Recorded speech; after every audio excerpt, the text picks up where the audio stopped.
Salve, salve, minha rapaziada, chegando para mais um vídeo de NFL, mais um vídeo de futebol americano aqui no canal e hoje para falar sobre os treinadores que entram no hot seat, treinadores que entram pressionados na temporada de 2025. Passamos aí, né, sumidos na última semana, né, não deu tempo de gravar vídeo, tá bem corrido a rotina, faculdade, mais trabalho e também uma época do ano em que a gente não tem tanta coisa para falar de futebol americano, não tem tanta coisa para falar de NFL. Eu aproveitei ele para focar nas outras coisas e deixar aí uma semana sem vídeo no canal.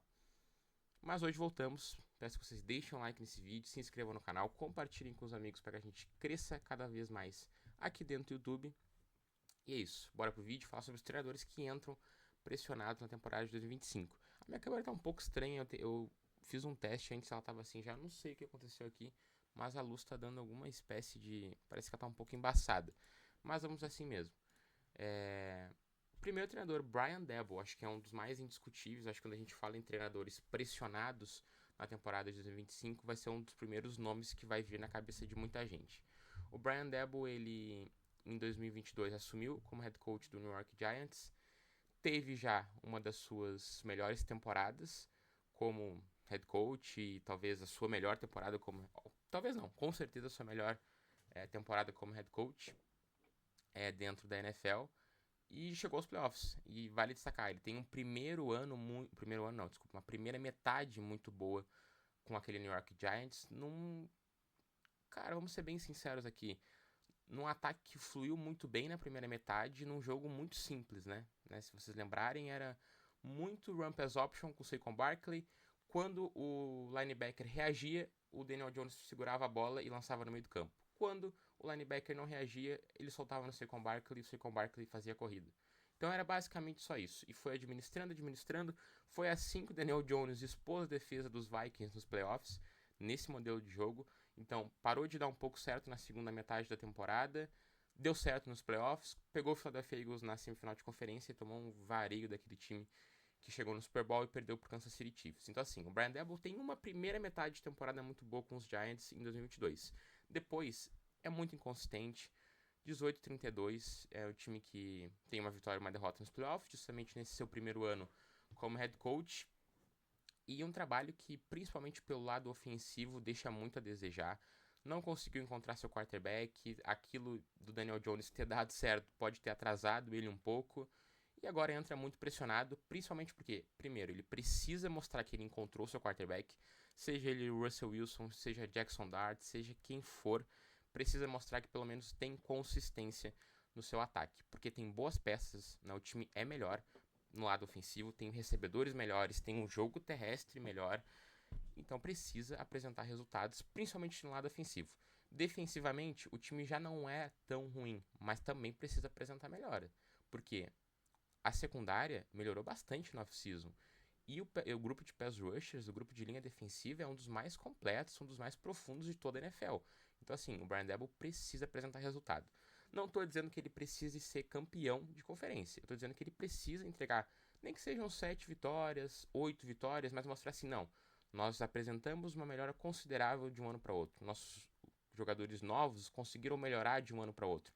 Tem trabalho aqui. Confiem em nós, nós conseguimos draftar um QB na primeira rodada, agora a gente vai desenvolver. Podem confiar em mim que eu estou sob controle da situação. Caso não for assim, caso seja mais uma temporada com o time sendo muito inconsistente no ataque, com o time sendo muito pressionado jogando dentro de casa, eu acho que não vai ter como o Brian Daboll segurar esse rojão. Por tudo isso que eu falei e por mais dois motivos. Primeiro, um dos seus principais rivais acabou de vencer o Super Bowl, que é o Philadelphia Eagles. E segundo, o time que brigava para ser o pior com ele dentro da sua divisão acabou de chegar numa final de conferência, que é o Washington Commanders. Então assim, tá ficando para trás. E muito para trás.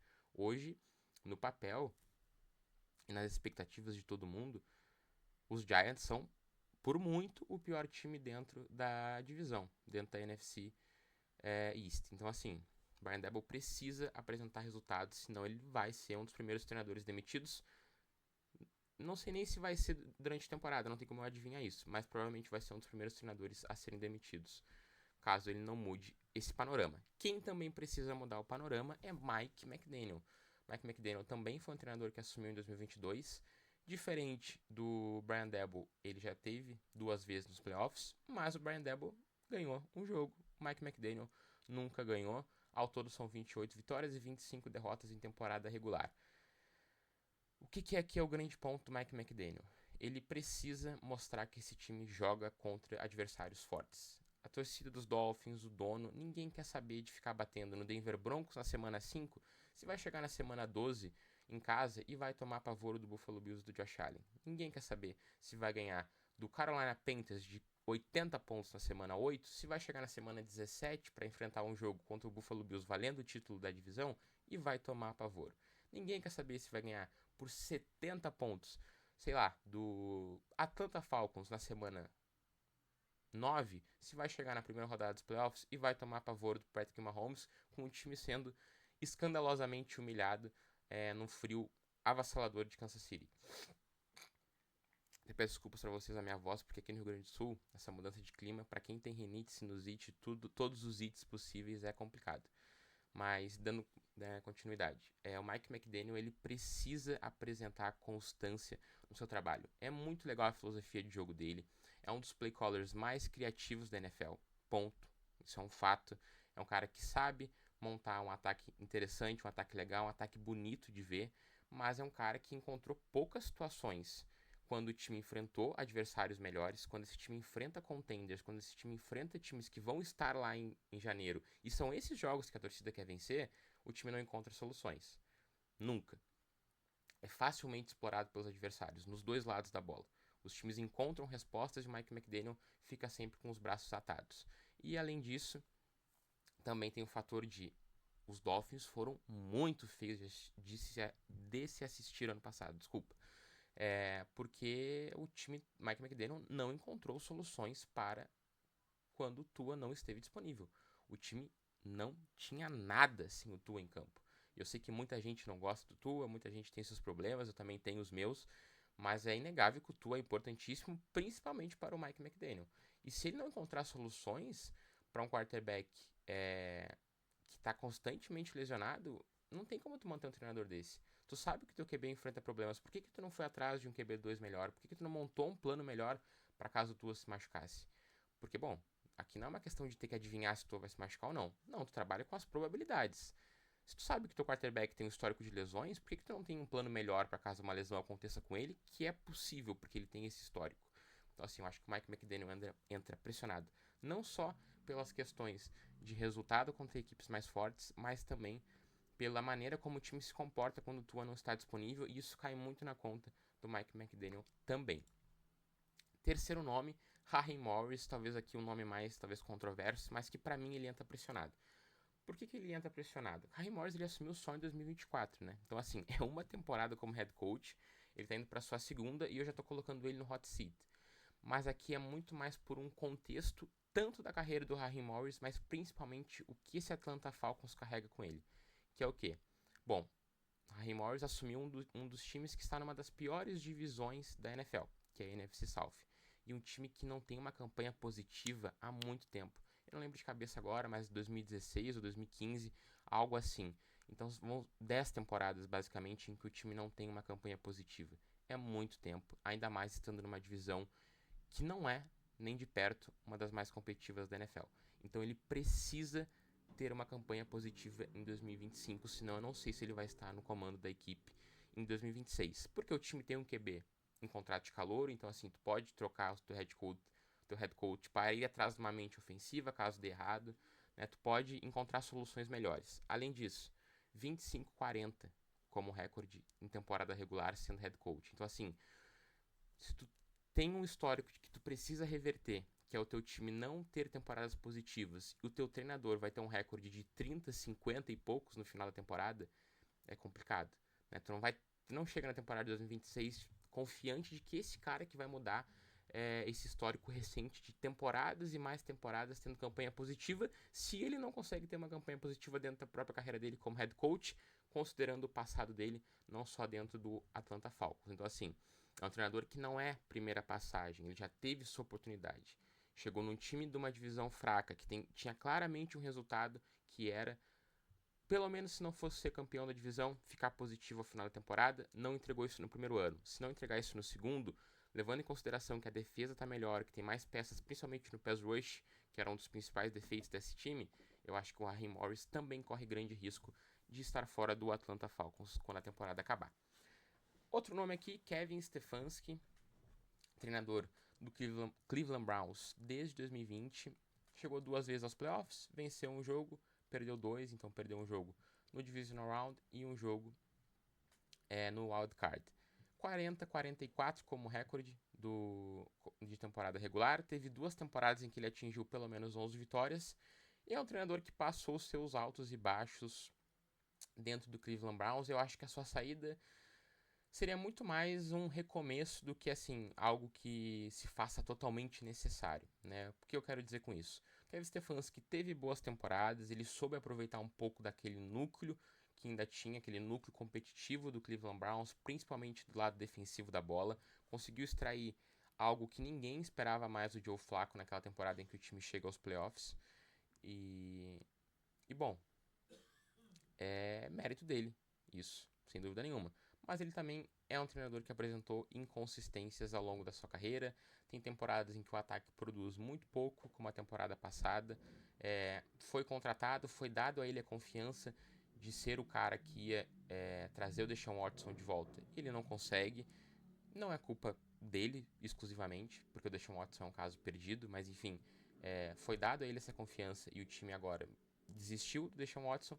E aí, olhando para o panorama do futuro do Cleveland Browns, levando em consideração que muito daquele núcleo que o Kevin Stefanski foi responsável por extrair muita coisa está indo embora, principalmente do lado ofensivo da bola, olhando para os QBs e pensando que o grupo vai ter um quarterback novo, talvez nessa temporada, e esse cara pode ser o Sanders ou pode ser um jogador que chega na temporada que vem, eu acho que é provável que a gente veja o Kevin Stefanski podendo sim sair do cargo do Cleveland Browns e dando espaço talvez para uma mente ofensiva um pouco mais fresca, chegando nesse time justamente para trabalhar esse lado ofensivo da bola, que tem sofrido um pouco nos últimos anos. E para fechar aqui, um nome que pode trazer um pouco de polêmica, Sean McDermott do Buffalo Bills. Vou só beber um pouquinho de água aqui, deixar vocês pensando um pouco.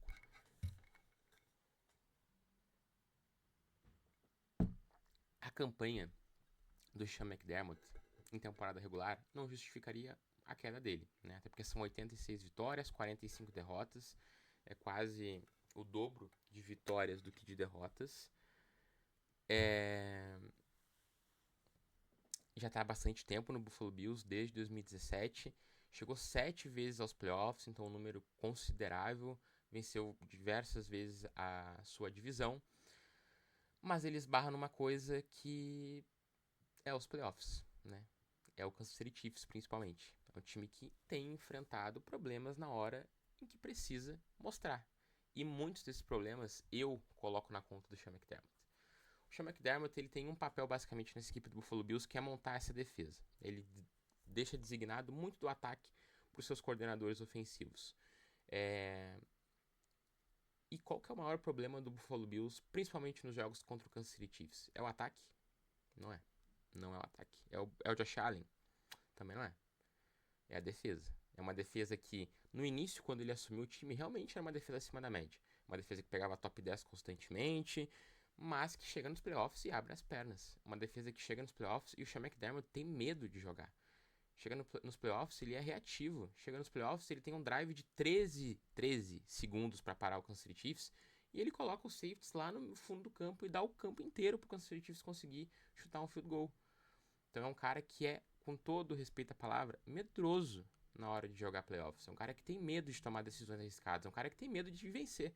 Como diria, né, o Rodrigo Dourado, numa célebre frase depois de um Grenal, ele tem medo de ser feliz. Né? Ele tem medo de ser um pouco agressivo na defesa. E esse tipo de mentalidade não dá mais certo no futebol americano em 2025. Se tu não for abrir mão das suas filosofias, se tu não for abrir mão de ser covarde, com todo respeito, nos momentos decisivos, tu não vai vencer os jogos. Se tu não quiser arriscar um pouco, se tu não quiser colocar um safety um pouco mais avançado, fazer um drop, fazer uma cobertura diferente, fazer ele tentar enganar o QB adversário e ficar sempre entregando a mesma coisa, tu vai ser sempre explorado pelo Patrick Mahomes nos playoffs. Tu vai ser sempre explorado pelos mesmos jogadores. e tu não vai conseguir chegar no objetivo final, que é vencer a final de conferência e ir ao Super Bowl.